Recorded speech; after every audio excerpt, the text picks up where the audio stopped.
जय हिंद बच्चों। तो हम आपके लिए अतुल महेश्वरी स्कॉलरशिप 2024 एग्ज़ाम के लिए मैथ के कुछ इंपॉर्टेंट क्वेश्चंस लेकर आए हैं। हर टॉपिक का एक एक क्वेश्चन लेकर आए हैं। इस तरह के क्वेश्चंस आपके एग्ज़ाम में 10 नवंबर और 17 नवंबर को पूछे जा सकते हैं। तो इन सभी प्रश्नों को, इस तरह के प्रश्नों की आप घर पे बैठ के अच्छे से तैयारी करिएगा और ज़्यादा से ज़्यादा करके जो है क्वेश्चंस की प्रैक्टिस करिए। वीडियो को मत देखिए, वीडियो में आपका टाइम ज़्यादा वेस्ट होता है। लेकिन एक दो क्वेश्चंस के पैटर्न को अगर आपको समझ में नहीं आ रहा है तो आप वीडियोज़ को देखिए। वैसे आप ज़्यादा से ज़्यादा जो है क्वेश्चंस की प्रैक्टिस करिए। आप ज़्यादा से ज़्यादा क्वेश्चन की प्रैक्टिस करेंगे तो आपको जो है वहाँ पर एग्जाम में क्वेश्चन सॉल्व करने में आसानी होगी।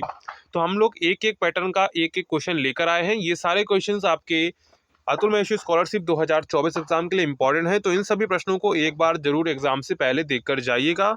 और अगर आप चैनल पर पहली बार आए हैं तो चैनल को सब्सक्राइब जरूर कर लीजिएगा। यहाँ पर अतुल महेश्वरी स्कॉलरशिप रिलेटेड सारी जानकारी आपको सबसे इस चैनल पर मिल जाती है। और वीडियो को आप लोग देखते हैं पर वीडियो को लाइक नहीं करते, वीडियो को लाइक करिए और चैनल को सब्सक्राइब भी कर लीजिएगा। तो चलिए एक एक तरह के हम लोग एक एक टाइप का हर क्वेश्चन को कवर करेंगे। पहला क्वेश्चन देखो यहाँ पे क्या कह रहा है, और वीडियो को आप लोग जो है 360 पी पर जो है करके देखिएगा। और इम्पॉर्टेंट अपडेट है, अगर आप लोग जो है पीडीएफ बाय करना चाहते हैं, जो हमने बैच चलाया था उसकी पीडीएफ अगर आपको चाहिए तो पीडीएफ आपको मिल जाएंगी, जिसमें आपको प्रीवियस ईयर मॉडल पेपर मिलेगा, जीके के 1000 प्लस इंपॉर्टेंट क्वेश्चंस मिलेंगे ओनली 50 रुपीज़ में। कितने मिलेंगे? ओनली 50 रुपीज़ में आपको मिलेंगे। कैसे आपको मिलेंगे? तो आपको ये नंबर स्क्रीन पर शो हो रहा होगा 9580023321। ये हमारा है 9580023321 पर। इस पर आप व्हाट्सअप मैसेज करेंगे। वहाँ पर लिखना है हमको पीडीएफ परचेस करना है या पीडीएफ बाय करना है। वहाँ पर लिखेंगे तो आपको पीडीएफ मिल जाएंगी, ठीक है। और अगर आप टेस्ट सीरीज ज्वाइन करना चाहते हैं, टेस्ट सीरीज क्या है वो भी हम आपको बता देते हैं। इसके बाद हम लोग क्वेश्चंस को कवर करेंगे। तो जैसे आप गूगल पर आते होंगे, यहाँ पर जैसे हम सर्च करेंगे अतुल महेश्वरी, सिंपल आपको यहाँ पर क्या सर्च करना है, यहाँ पर सर्च करना है Atul Maheshwari, Atul Maheshwari scholarship 2024 test series आपको लिखना है। सिंपल टेस्ट सीरीज लिखेंगे, ठीक है। टेस्ट सीरीज, ठीक है। जैसे आप टेस्ट सीरीज लिखेंगे तो यहाँ पर आपको थोड़ी देर में पेज खुल के आएगा आपके सामने, Atul Maheshwari scholarship 2024 test series. तो यहाँ पर आपके सामने ये पेज आएगा, सिंपल इस पर क्लिक करेंगे।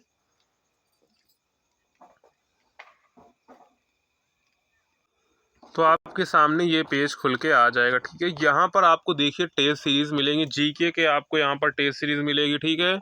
यहाँ पर आपको जो है मैथ की टेस्ट सीरीज मिल जाएगी, ठीक है। और इसके बाद नीचे जाएंगे तो यहाँ पर आपको रीजनिंग की टेस्ट सीरीज मिल जाएगी, ठीक है। और इसके बाद यहाँ पर जाएंगे तो आपको हिंदी की मिल जाएगी और इंग्लिश की मिल जाएंगी, ठीक है। अलग अलग टेस्ट सीरीज आपको यहाँ पर मिल जाएंगी।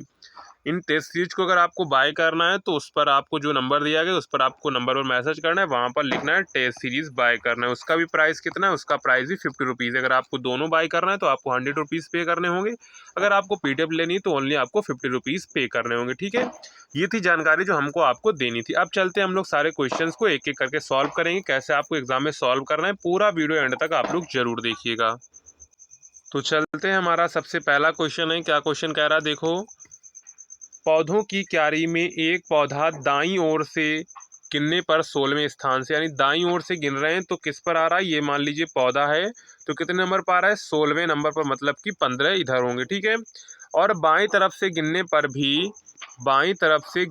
भी 16वें स्थान पर आ रहा है, यानी कि इधर से गिन रहे तो भी 16वें स्थान पर, इधर से भी गिन रहे तो भी 16वें स्थान पर है। तो इस क्यारी में कितने पौधे हैं ये बताना है। यानी कि 15 इधर हैं, 15 इधर और बीच में एक पौधा और बच रहा है, मतलब कि इधर से गिनने पर भी 16वें नंबर पर, इधर से भी गिनने पर 16वें नंबर पर। इसका मतलब 15 इधर छूट रहे हैं, 15 इधर छूट रहे हैं और बीच में आपका ये एक है। इसका मतलब क्या है? इसका मतलब 15 ये हो गया प्लस एक ये हो गया प्लस 15 ये हो गया। टोटल कितने हो गए? 15 दूनी 30 और प्लस 31। कितने हो गए? टोटल हो गए 31। कितने हो गए? टोटल हो गए 31। यानी कि क्यारी में कितने पौधे हैं? तो क्यारी में 31 पौधे हैं। तो इसी पैटर्न का क्वेश्चन आपको एग्जाम में देखने को मिलेगा, ठीक है। तो यहाँ पर राइट आंसर क्या हो जाएगा? राइट आंसर आपका हो जाएगा 31। क्यारी में कितने पौधे हैं? तो क्यारी में 31 पौधे हैं। कितने पौधे हैं? 31 पौधे हैं, ठीक है। इसके बाद देखते हैं नेक्स्ट क्वेश्चन क्या कह रहा है। वह छोटी से छोटी संख्या क्या होगी जिसे 63,520 में से 63,520 में से घटाने पर एक पूर्ण वर्ग प्राप्त हो। तो इसके लिए हम लोग क्या करेंगे, इसके लिए हम लोग इसका अंडर रूट निकालेंगे, यानी कि वर्गमूल निकालेंगे।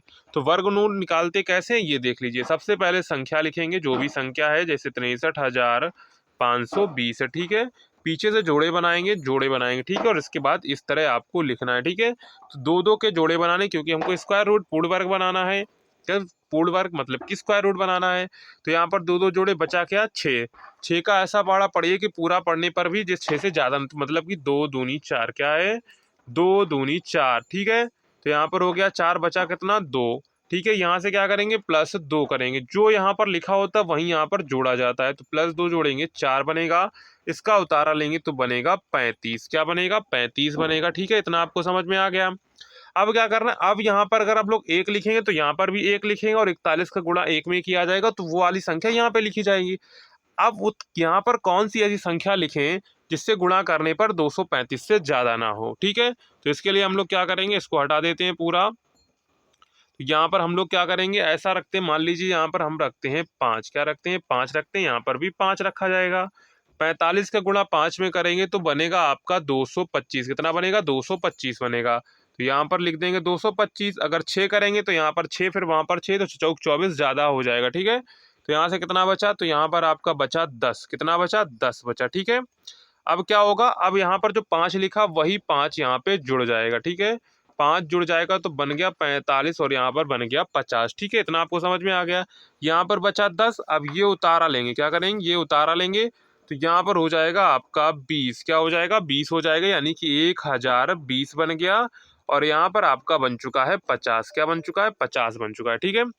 अब यहाँ पर कोई ऐसी संख्या लिखिए जिससे यहाँ पर भी लिखिए और गुणा करने पर 1020 से ज़्यादा ना हो। तो आपको सिंपल पता है कि यहाँ पर 2 ही लिखा जा सकता है, क्योंकि 502 और गुणे 2 करेंगे तो बनेगा 1004। कितना बनेगा, 1004 बनेगा। और 1020 में 1004 घटाएंगे तो आपको पता है 16 बचेगा। क्या बचेगा, 16 बचेगा। अगर ये संख्या यहाँ पर 16 ना होती, यानी कि यहाँ पर संख्या 16 ज़्यादा ना होती, तो ये पूर्ण वर्ग बन जाता। क्या होता, पूर्ण वर्ग बन जाता। अगर यहाँ पर 0 0 होता तो ये संख्या पूर्ण वर्ग बन जाती। मतलब कि यहाँ पर एक 16 जो है ये ज़्यादा लिखा है। क्या लिखा है, यह ज़्यादा लिखा। अगर इसमें से 16 घटा दिया जाए तो ये संख्या जो है 252 का वर्ग हो जाएगी। किसका वर्ग हो जाएगी, 252 का वर्ग हो जाएगी। तो इस तरह का अगर सवाल बनता है कि वह छोटी से छोटी संख्या ज्ञात कीजिए जिसे 63,520 में से घटाने पर एक पूर्ण वर्ग प्राप्त हो, तो आपको ऐसे ही अंडर रूट निकालना है। जो लास्ट में शेषफल बच जाएगा वही संख्या वहां से घटा दी जाएगी। यानी कि राइट आंसर क्या हो जाएगा, तो यहाँ पर राइट आंसर आपका हो जाएगा 16। क्या हो जाएगा, सही जवाब आपका हो जाएगा 16। क्या हो जाएगा, 16 आपका राइट आंसर हो जाएगा, ठीक है। इसके बाद देखते हैं नेक्स्ट क्वेश्चन क्या कह रहा है। 5,808 को किस छोटी से छोटी संख्या से गुणा किया जाए कि वह पूर्ण वर्ग बन जाए। क्या है, यहाँ पर संख्या क्या लिखी, संख्या लिखी है 5,808 को किस छोटी से छोटी संख्या से गुणा किया जाए कि वह पूर्ण वर्ग बन जाए। तो इसमें क्या होता है, इस केस में क्या होता है, इस केस में आपको जो है इसके फैक्टर निकालने होते हैं।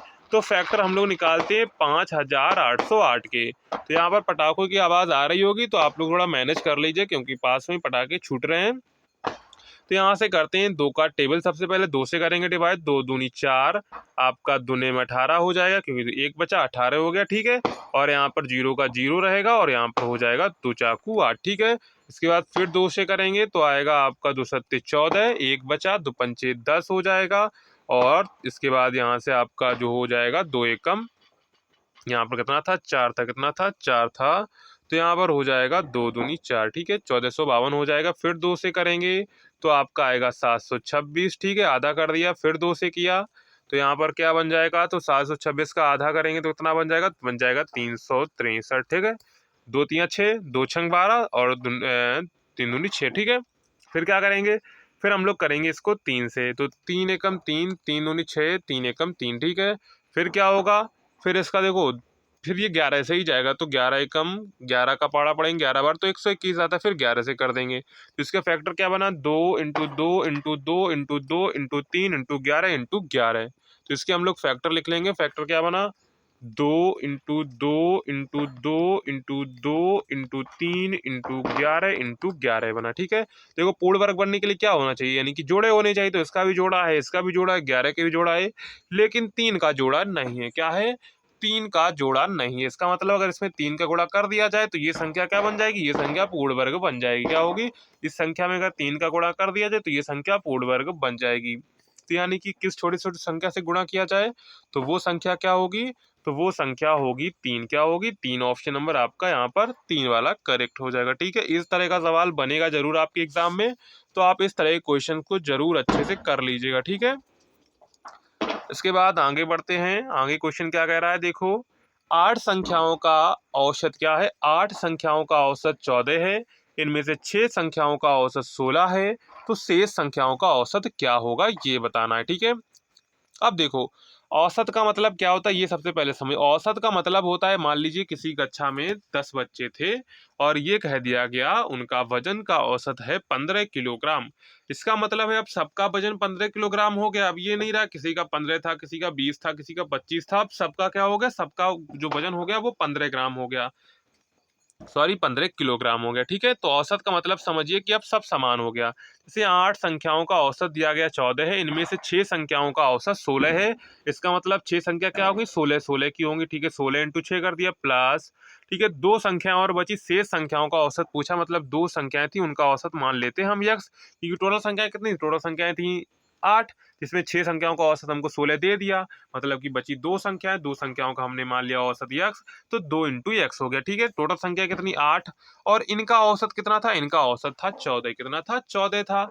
अब सिंपल गुणा कर लेते हैं। ठीक है, तो 6 का गुणा करेंगे, सिंपल नीचे यहाँ पर गुणा कर लेते हैं, 6 × 16 प्लस 2x बटा 8 बराबर 14। ठीक है, इसका गुणा इसमें कर लेते हैं, छतरंग 36 के 6, हासिल लगा 3, 6 कम 6 6 3 9, 16 छंगा 96 होता है। ठीक है, प्लस 2x हो गया बराबर, इसके बाद 14 × 8 का गुणा करेंगे, तो 8 चकू 32 के 2, हासिल लगा 3, 8 एकम 8, 8 3 11, 112 हो गया। इसको क्या करेंगे? इसको उधर ले जाएंगे, तो क्या करेंगे? 2x बराबर 112 माइनस के 96। ठीक है, तो यहाँ पर बच जाएगा 16 और 2x बराबर 16, तो x बराबर आ जाएगा 8। क्या आ जाएगा?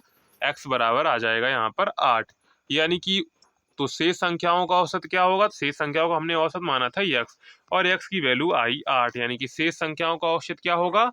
तो शेष संख्याओं का औसत होगा 8। क्या होगा? शेष संख्याओं का औसत होगा 8, यानी कि ऑप्शन नंबर यहाँ पर आपका क्या करेक्ट हो जाएगा? तो ऑप्शन नंबर यहाँ पर आपका बी वाला करेक्ट हो जाएगा। ठीक है, तो इस तरह का सवाल बनता है औसत वाला, तो आपको ऐसे ही सॉल्व करना है। ठीक है, इसके बाद आगे बढ़ते हैं। आगे क्वेश्चन देखो क्या कह रहा है। आगे क्वेश्चन कह रहा है, यदि किसी संख्या का 1/4 का 1/3 भाग 15 है, उस संख्या का 3/10वां भाग क्या होगा? देखो कोई संख्या है, उसका 1/4 का 1/3, मान लेते वो संख्या यक्स है, उसका 1/4 किया, ठीक है, उसका 1/3 कितना है? 1/3 भाग कितना है? 15 है। ठीक है, तो यहाँ से x की वैल्यू निकालेंगे तो आपका बनेगा 15 × 12। क्या बनेगा? 15 × 12 बनेगा। ठीक है, इतना आपको समझ में आ गया। उसका 3/10वां भाग निकालना है तो निकाल देंगे, तो इसका 3/10वां भाग मतलब कि जो आया था आपका 15 × 12, एक्स का कितना निकाला? एक्स का 3/10वां भाग निकालना है। एक्स की वैल्यू क्या थी?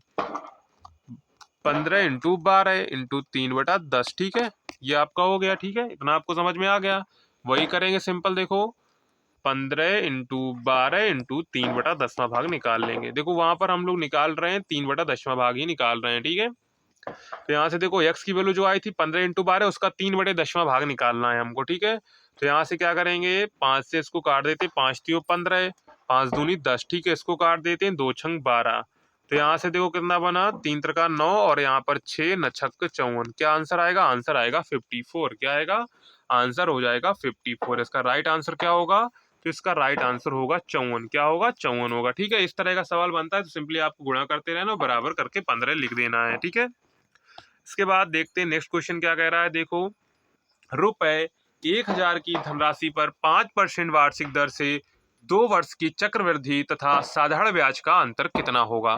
देखो यहाँ से हमसे सी आई माइनस के एस आई पूछा गया, ठीक है। इसका फार्मूला हमने आपको पिछली क्लास जब भी क्लास ली है, बैच में ली है क्लास, तो वहाँ पर एक फार्मूला बताया है, सी आई माइनस के एस आई इक्वल टू होता है आर स्क्वायर परसेंट और दशमलव के 2 स्थानों तक, क्या है, दशमलव के 2 स्थानों तक, ये सी आई माइनस के एस आई। और हमसे यही पूछा कि चक्रवृद्धि तो साधारण ब्याज का अंतर, तो साधारण ब्याज का अंतर क्या हो जाएगा, आर स्क्वायर परसेंटेज। तो रेट यहाँ पर कितना, देखो ये 2 वर्ष के लिए, ये ध्यान रखने का, ये फार्मूला सी आई माइनस के S I equal to R square percentage, ये सिर्फ 2 वर्षों के लिए है। कितने वर्षों के लिए, 2 वर्षों के लिए। ये ध्यान रखेंगे, आपके एग्जाम में 2 वर्षों से ज्यादा जो है चक्रवृद्धि ब्याज का सवाल नहीं पूछा जाएगा, ये ध्यान रखेंगे। तो सी आई माइनस के S I equal to R square percentage, ये फार्मूला आपको याद रखना है। तो यहाँ से रखते हैं हम लोग सी आई माइनस के एस आई बराबर आर स्क्वायर परसेंटेज, मतलब कि 5 स्क्वायर परसेंटेज और दशमलव की 2 मतलब कि 25 और दशमलव की 2 बाद स्थान, देखो दशमलव के 2 स्थानों तक मतलब है कि 2 बाद पॉइंट लगेगा, मतलब 0.25% जो है सी आई माइनस के एस आई जो है ये ब्याज हो जाएगा 0.25%। किसका, इस धनराशि का। हमसे पूछा गया ब्याज कितना होगा, मतलब कि रुपए में बताना है, तो कर लेते हैं इसका। हम लोग क्या करेंगे, 1000 रुपए का जो हम लोग 0.25% निकाल लेंगे, परसेंट हटाएंगे तो नीचे 100 आएगा, 0 से 0 चला जाएगा, 0 से 0 चला गया, इसका 10 का गुणा होगा तो आएगा 2.5, क्या आएगा, 2.5 रुपए। कितना आएगा, 2.5 रुपए। अगर हम लोग ऑप्शन से मैच करते हैं तो ऑप्शन से मैच करेगा हमारा ऑप्शन बी वाला, क्या मैच करेगा, ऑप्शन बी वाला मैच करेगा, ठीक है। देखो इस तरह का सवाल आपके एग्जाम में जरूर देखने को मिलेगा, तो ये फार्मूला आप लोग याद रखिए, सी आई माइनस के S I equal to R square percentage, क्या है, सी आई माइनस के S I equal to R square percentage है, ठीक है, ये ध्यान रखेंगे। तो आर स्क्वायर परसेंटेज है, रेट यहाँ पर कितना दिया गया था, रेट हमको 5 दिया गया, तो हमने उसका किया वर्ग और दशमलव के 2 बाद पॉइंट लगाया, परसेंटेज लगाया, और इसी का हमने क्या किया, 1000 रुपए का इतना परसेंटेज निकाल दिया, तो आया 2.5 रुपए, कितना है, 2.50 रुपए है, ठीक है, ये ध्यान रखेंगे। तो ऑप्शन नंबर यहाँ पर आपका क्या करेक्ट हो जाएगा, तो ऑप्शन नंबर यहाँ पर आपका बी वाला करेक्ट हो जाएगा, ठीक है। इसके बाद नेक्स्ट है 160 का 45% प्लस 250 का 14% बराबर क्वेश्चन मार्क माइनस के 23, यानी क्वेश्चन मार्क का आपको यहाँ पर जवाब देना है। तो चलिए करते हैं, सिंपल क्वेश्चन है। 160 का 45 पर का मतलब गुणा होता है, 45% हटाएंगे नीचे आएगा 0, ठीक है, इतना समझ में आ गया, 0 से आपका 0 चला गया, ठीक है, इतना ध्यान में आ गया।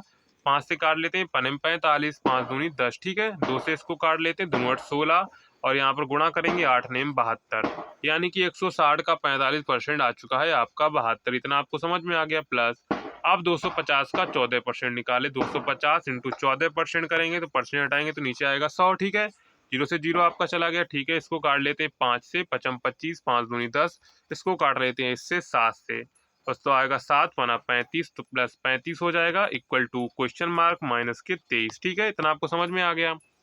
75 और 35 72 और ये माइनस का 23 है, इसको जोड़ के इधर आ जाएगा तो प्लस का बन जाएगा, इतना आपको समझ में आ गया। तो क्या बना, क्वेश्चन मार्क बराबर क्या बना, 72 प्लस 35 प्लस 23, ठीक है, जोड़ लेते हैं इनको हम लोग। तो 23 में देखो 72, 72 में 23 जोड़ते हैं तो यहाँ से देखो बन जाएगा आपका 7 2 9 बन जाएगा 95, ठीक है, 95 प्लस 35, 5 इसमें जुड़ जाएगा 100, 100 में 30 जोड़ा तो 130, क्या बनेगा, 130 बनेगा, यानी क्वेश्चन मार्क की जगह क्या आएगा, तो क्वेश्चन मार्क की जगह आएगा आपका 130, क्या आएगा, 130 आएगा, ठीक है, सिंपल क्वेश्चन था, आपको कुछ नहीं करना था। 160 का हमने 45% निकाला तो 72 आया, 250 का 14% निकाला तो आया आपका 35 बराबर क्वेश्चन मार्क की वैल्यू हमको निकाली थी माइनस के 23, माइनस का 23 था, उधर गया तो प्लस का हो गया, सिंपल सॉल्व किया, राइट आंसर हमारा आया 130, क्या आया, 130 आया, ठीक है। इसके बाद देखते हैं नेक्स्ट क्वेश्चन क्या कह रहा है, देखो एक रेलगाड़ी 150 मीटर लंबे पुल को 15 सेकंड में पार करती है, तो उस पर खड़े एक आदमी को 9 सेकंड में रेलगाड़ी की एक समान गति से चल रही है, तो रेलगाड़ी की लंबाई ज्ञात कीजिए। देखो उसमें होता क्या है, एक पुल है, उसको पार करने में उसको 15 सेकंड लग रहे हैं, लेकिन प्लेटफॉर्म पे एक आदमी खड़ा है तो उसको पार करने में उसको 9 सेकंड लग रहे हैं, क्या लग रहे हैं, 9 सेकंड लग रहे हैं, ठीक है, इतना आपको समझ में आ गया होगा। अब देखो पुल कितना है, पुल है 150 मीटर लंबा, ठीक है, और जो है ट्रेन जब देखो पुल को पार करेगी ट्रेन, तो वो अपने बराबर जितनी उसकी दूरी है, यानी कि जितनी ट्रेन की लंबाई है प्लस पुल की लंबाई 150 मीटर ये तय करेगी, लेकिन ये क्या हो रहा है, एक आदमी को 9 सेकंड में पार कर, एक आदमी 9 सेकंड में पार करने का मतलब क्या है, यानी कि उसने 9 सेकंड में अपने बराबर दूरी तय कर ली। मतलब यहाँ पर अगर मान लीजिए कोई आदमी खड़ा था, अगर उसको ट्रेन पार करती है, इसका मतलब है कि जब ट्रेन इसके लास्ट छोर पर आएगी तो वो अपने बराबर दूरी तय कर चुकी होगी। यानी कि इसको आदमी को पार करने में और उसने अपनी दूरी तय करने में कितना समय लग रहा है, 9 सेकंड लग रहा है। यानी कि अपनी दूरी तय करने में उसको 9 सेकंड लग रहा है। यानी कि 150 मीटर पुल को पार करने में उसको कितना सेकंड लगा होगा, 6 सेकंड लगा होगा। कितना लगा होगा, 6 सेकंड लगा होगा। और यहाँ पर लिखा 15 सेकंड, इसका मतलब क्या है, इसका मतलब है उसने अपने पुल के बराबर दूरी तय की और अपने बराबर दूरी तय की, दोनों की दूरी तय करने में उसको 15 सेकंड लग रहा है। लेकिन 150 मीटर अगर लंबे पुल की बात करें तो वो सिर्फ 6 सेकंड में पार कर रही है। कितने सेकंड में पार कर रही है, कुल वो 6 सेकंड में पार कर रही है। इसका मतलब क्या है, 150 मीटर जो पुल था वो सिर्फ 6 सेकंड में पार कर रही है। तो ट्रेन की चाल क्या होगी, तो चाल बराबर सूत्र आपको पता है, दूरी बटा समय। दूरी कितना, 150 मीटर, समय कितना लगा 6, 6 से इसको काट देंगे तो 6 दूनी 12 और 3 बचा तो हो गया 6 पंचे 30, यानी 25 मीटर प्रति सेकंड। क्या होगा, उसकी चाल कितनी होगी, तो उसकी चाल होगी 25 मीटर प्रति सेकंड। लेकिन हमसे पूछा गया रेलगाड़ी की लंबाई। अब देखो उसको अपनी लंबाई तय करने में कितना सेकंड लग रहा है, 9 सेकंड का समय लग रहा है। और उसकी चाल कितनी है, उसकी चाल है 25 मीटर प्रति सेकंड और टाइम कितना लग रहा है, 9 सेकंड। तो रेलगाड़ी की चाल क्या होगी, 25 नेमा 225, यानी कि रेलगाड़ी की लंबाई क्या होगी, तो रेलगाड़ी की लंबाई होगी 225 मीटर। रेलगाड़ी की लंबाई क्या होगी, 225 मीटर होगी। तो यहाँ पर राइट आंसर क्या हो जाएगा, तो राइट आंसर हो जाएगा ऑप्शन नंबर आपका ए वाला। क्या हो जाएगा, ऑप्शन नंबर ए 225 मीटर। एक बार फिर से समझ लीजिए, यहाँ पर देखो सवाल क्या कहा गया, एक रेलगाड़ी 150 मीटर लंबे पुल को 15 सेकंड में पार करती है। उस पर खड़े एक आदमी को 9 सेकंड में रेलगाड़ी की एक समान गति से चल रही है, तो रेलगाड़ी की लंबाई क्या होगी। देखो प्लेटफॉर्म पर कोई आदमी मान लीजिए खड़ा है, अगर उसको ट्रेन पार करेगी तो इसका मतलब क्या है, इसका मतलब सिंपल सा ये है कि उसने अपने बराबर जो दूरी है वो 9 सेकंड में तय की है। लेकिन जब वो कोई ट्रेन होगी, अगर वो किसी पुल को पार करेगी या किसी स्टेशन को पार करेगी, तो इसका मतलब क्या होता है, इसका मतलब है ट्रेन ने अपनी जितनी उसकी दूरी है, यानी कि उसकी जितनी लंबाई है प्लस जितनी प्लेटफॉर्म की लंबाई है उसको तय किया है। अब यहाँ पर 150 मीटर लंबे पुल को 15 सेकंड में पार करती है। इसका मतलब क्या है, उसका जितनी भी ट्रेन की लंबाई होगी प्लस जो पुल की लंबाई है उसको तय करने में 15 सेकंड लग रहा है। कितना लग रहा है, 15 सेकंड लग रहा है। और यहाँ पर आगे हमसे कहते एक आदमी को 9 सेकंड में पार करता है। इसका मतलब क्या, वो अपनी बराबर जो लंबाई है वो 9 सेकंड में तय कर लेती है। इसका मतलब क्या, 15 में अगर हम लोग 9 घटाएं यानी कि 6 सेकंड टाइम बच रहा है, यानी कि 6 सेकंड में वो 150 मीटर लंबे पुल को पार कर रही होगी। तो वहां से हमने उसकी चाल निकाल ली, 25 मीटर प्रति सेकंड थी। और यहाँ पर जो है अपनी बराबर दूरी वो 9 सेकंड में पार कर रही थी। तो यहाँ पर जो है रेलगाड़ी की लंबाई क्या हो जाएगी, 25 इंटू दूरी बराबर क्या होता है, 4 गुणे समय। तो चाल ये, समय 9 गुणाया 225 मीटर, क्या आया, 225 मीटर। यानी कि रेलगाड़ी की लंबाई क्या होगी, तो रेलगाड़ी की लंबाई होगी 225 मीटर। क्या होगी, 225 मीटर होगी। ठीक है, इसके बाद आगे बढ़ते हैं। आगे को क्वेश्चन क्या कह रहा है, इस तरह का भी क्वेश्चन आपको देखने को मिल सकता है। तो इस क्वेश्चन को भी आप अच्छे से प्रैक्टिस कर लीजिएगा। प्लस का अर्थ है माइनस, माइनस का अर्थ है गुणा, भाग का अर्थ है प्लस, गुणा का अर्थ है भाग। तो बताइए 15 गुणे 3 भाग 4 माइनस के 7 प्लस 7 का मान क्या होगा। ठीक है, तो यहाँ पर देखते हैं। तो यहाँ पर सबसे पहले हम लोग देखो ये हमने पढ़ लिया है, हम सीधे क्वेश्चन की ओर चले। 15 गुणे, देखते हैं गुणे का अर्थ क्या है, गुणे का अर्थ है भाग, तो लगा देंगे भाग 3। ठीक है, इसके बाद है भाग का अर्थ क्या है, तो भाग का अर्थ है प्लस, क्या है, भाग का अर्थ है यहाँ पर प्लस।